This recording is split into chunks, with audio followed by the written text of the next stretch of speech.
He just wanted to take a look at his newborn sister. But his mother suddenly rushed out of the bathroom, telling him not to touch his sister, then pushed him away. Mike didn't understand why, as children of the same mother, they would receive different treatment. Since Mike has cerebral palsy, all these years, in order to receive equal treatment, to prove that he could live like a normal person, and to earn his mother's love, he put in 100 times more effort than ordinary people. However, his mother kept constantly reminding him that he wasn't a normal person, that he couldn't possibly receive equal treatment, reminding Mike to accept his fate. But Mike didn't want to accept his fate, even though doing any small task was incredibly difficult for him. He could even choke while drinking water, but he still didn't give up. To escape his mother's control, he got into teacher's college, but his mother firmly disagreed. She didn't believe Mike could live independently. She insisted on making him retake the exam. In his mother's eyes, Mike would always be a child who needed care. Everything he did had to follow her arrangements, even though he was already 20 years old. But this wasn't the life Mike wanted at all. Maybe his mother did this for his own good,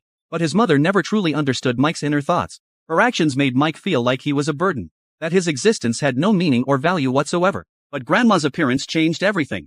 Grandma was the only person who truly understood him. His mother was always worried about Mike getting hurt, so she protected him everywhere. But Grandma was different. She knew what Mike truly wanted in his heart. She knew Mike wanted independence, wanted to live like a normal person. So on Mike's birthday, Grandma invited members of her choir to celebrate with him. But they looked at Mike with strange eyes. Grandma said Mike had cerebral palsy, but he wasn't stupid.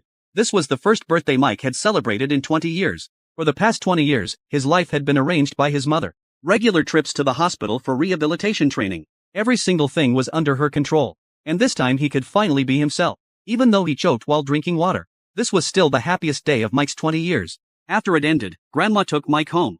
To prevent his mother from finding out, she tried to splash cold water on Mike to sober him up. Unexpectedly, his mother still caught them. His mother cleaned Mike's body, while complaining to Grandma about giving birth to him. But Mike could actually hear their conversation very clearly. He still didn't understand his mother's attitude toward him, why it had always been so poor. Mike also didn't know why his mother never celebrated his birthday. Yet he knew his mother loved him. It's just that sometimes his mother's love made him feel suffocated. In this world, Grandma was the only person who truly stood by Mike's side. Her love made Mike feel free.